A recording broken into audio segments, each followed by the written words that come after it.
Many former Muslims are now involved in efforts to convert believers in Islam to Christianity.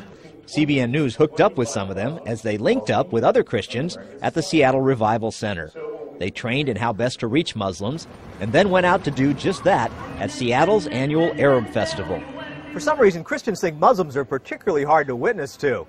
But this group points out they have the exact same spiritual need as everybody else. The leader of Arabic Christian Perspective says dig into your own past and fears. How we used to be not assured of our salvation, we used to be afraid of dying, and this is the same common ground that the Muslims have today, that they are not assured of their salvation, they're afraid of dying, but Jesus came to our life and changed our life. This is the story we need to tell them, that how Jesus changed my life and how He's able to change theirs too. Kamal Salim came to America to recruit terrorists, but instead became a convert to Christ. 3 Christian men reached out to me and loved me unconditionally. But many years before that, he was a terrorist even as a child. I joined the PLO when I was 7 years old. Before that, I was with a group called the Muslim Brotherhood when I was 6 years old. I went to assault camp when I was 7 years old. Went on my first mission when I was 7 years old. I became a recruiter when I was 7 years old. He fought in many battles and wars against Christians in Lebanon, Russians in Afghanistan, Jews in Israel. But he ended up in America, recruiting new converts here. First, you teach them Islamic teaching. And once it's embedded in their system, then you teach them how to use the gun. George Saig agrees with Salim that Islam preaches violence. When I see Surah 9:5, it talks about kill the Christian and Jews, the people of the book, wherever you found them. When I see Surah 9:29, also it's almost similar to that. There's over 140 verses in the Quran talk about killing. Salim says don't buy everything you hear about Islam these days. Muslims say we're people of peace. We worship the same God. But what they're really taught... Jews are pigs and monkeys. Jews, they must be killed. The rock will cry out, there's a Jew hiding behind me, come and kill him. Muslims, they say, believe Christ was a mere man. He didn't even die on the cross. He was lifted up and he's coming back and he will be a Muslim. Arabic Christian Perspective hopes to open up many Islamic eyes when it holds a debate with Muslim apologist Nadir Ahmed in Anaheim, California, October 20th. Ahmed is raring to debate the key question, whether Islam is a religion of peace or terrorism.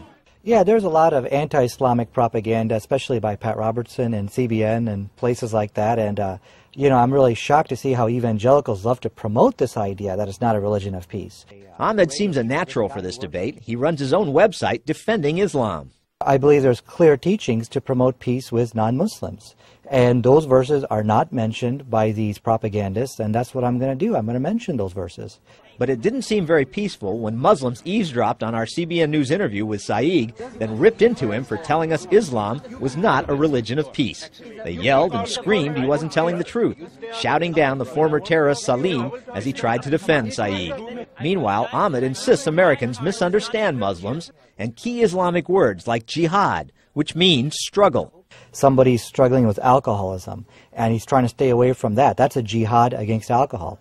But Saig says jihad almost always means bloody struggle. And Salim warns that right here in America, there are 45 Islamic assault camps where would-be terrorists train. These are embedded in different states.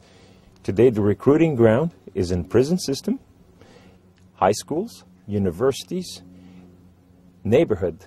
It's to counter such efforts that Saig and his people are reaching out as quickly as they can to Muslims at Arab festivals like this one in Seattle and a recent one in Dearborn, Michigan, where dozens converted. Praise the Lord that we have 42 Muslims came to the Lord. These former Muslims insist Islamic people are not by nature violent. They totally blame the mayhem and terror pouring out of Islamic lands on the religion itself. I really look at Osama bin Laden himself as a victim of Islam.